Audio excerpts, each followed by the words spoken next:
খ্রিস্টান ধর্মাবলম্বীদের সবচেয়ে বড় ধর্মীয় উৎসব শুভ বড়দিন আজ 25 ডিসেম্বর। এই ধর্মের প্রবর্তক যীশু খ্রিস্ট এদিন জেরুজালেমের বেথলেহেমে জন্মগ্রহণ করেন।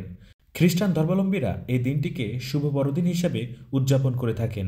খ্রিস্টান সম্প্রদায়ের মানুষের বিশ্বাস, সৃষ্টিকর্তার মহিমা প্রচারের মাধ্যমে মানবজাতিকে সত্য ও ন্যায়ের পথে পরিচালিত করতেই এই দিন প্রভু যীশুর পৃথিবীতে আগমন ঘটেছিল। বিশ্বের অন্যান্য দেশের মতো বাংলাদেশেই খ্রিস্টান ধর্মানুসারীরা যথাযথ ধর্মীয় ভাবগাম্ভীর্য ও আচারাদি ও আনন্দ, উৎসব এবং প্রার্থনার মধ্য দিয়ে শুভ বড়দিন উদযাপন করছেন। এ উপলক্ষে রাজধানীর ঢাকাসহ সারা দেশেই খ্রিস্ট ধর্মাবলম্বীরা বিভিন্ন প্রতিষ্ঠান, গির্জাগুলোকে সাজানো হয়েছে নতুন আঙ্গিকে।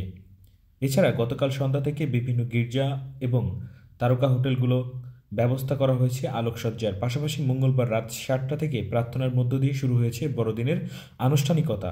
বড়দিন উপলক্ষে দেশের সব গির্জায় অনুষ্ঠিত হবে প্রার্থনা। গত মঙ্গলবার রাত 7টা থেকে রাত 10টা এবং আজ বুধবার সকাল 6:30 থেকে 9টা পর্যন্ত প্রার্থনা অনুষ্ঠিত হবে।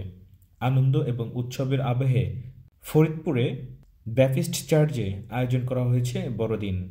এবারের বড়দিনে ফরিদপুর খ্রিস্টান মিশনে শিশুদের জন্য থাকছে বিশেষ আয়োজন। এছাড়াও পরিবারের সবাইকে নিয়ে বড়দিন উদযাপন করতে এবং আনন্দময় ও স্মরণীয় মুহূর্ত তৈরি করতে ফরিদপুর খ্রিস্টান মিশনে চমৎকার আলোকসজ্জার আয়োজন করা হয়েছে। বড়দিন সময়ের মাপকাঠি নয়, বরং গুরুত্ব এবং তাৎপর্যের দিক থেকে বড়দিন আসলেই বড়দিন।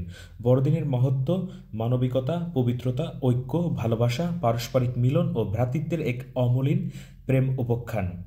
বাংলাদেশের খ্রিস্ট বিশ্বাসীরাও এর বাইরে নয়।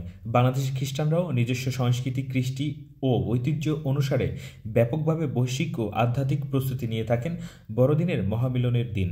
ঈশ্বরের সঙ্গে মানুষ এবং মানুষের মিলন, ভ্রাতৃত্ব ও শান্তি প্রতিষ্ঠার দিন।